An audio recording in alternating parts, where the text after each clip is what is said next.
think it really bothers him, to be honest. He just kind of gets up, takes his pyjamas off, climbs into bed with Mummy and Daddy and leaves me to change the bed in the morning. And I think it's usually just due to he drinks too much before he goes to bed. We have had what we believe might be a potential bullying issue at school, and certainly the last couple of weeks, we've had wet beds every day. The statistics say 1 in 6 children at 6, 1 in 7 children at 7, and 1 in 11 children at 9 are still wet in the bed. And if you translate that into numbers of children, that's something like 500,000 children in the UK. So parents shouldn't feel they're alone in this. It's actually a very common problem.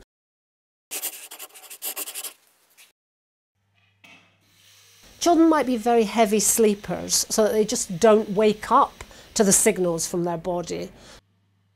It can be linked to anxiety, when children are having a terribly anxious time at school or bullying and that sort of thing, or there's a lot of parents arguing around them.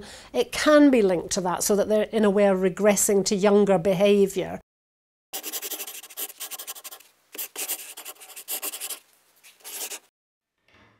It's really important, if your child's still bedwetting in the 5 to 9 age range, to not make them feel guilty, to not make them feel there's something wrong with them. It's hard, of course, but you should try and be a little bit calm and laid back about it, because anxiety is not going to help. Tell your child that they're not the only one, that lots of children their age still haven't managed it. Don't ever punish them or tell them off, because they're not doing it deliberately, they cannot help it.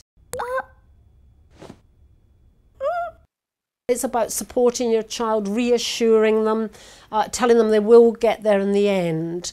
Just thinking about that emotional side of it makes a big difference. You can think about the kind of practical side of it as if they were slightly younger.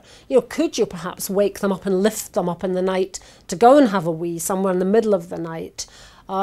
Just practical stuff like getting a plastic mattress or cover on the bed can mean you feel less stressed. You're not as likely to snap at the child for doing it.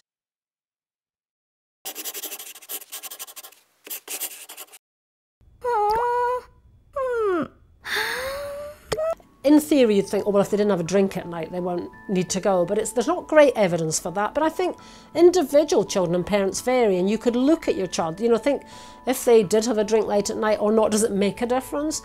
Does it matter what they drink? If they've had milk, are they more likely to wet the bed than if they had juice? Look at your individual child to see what you think is happening, and perhaps keep a little diary of it for a week or two and see if there are changes that seem to help for your child.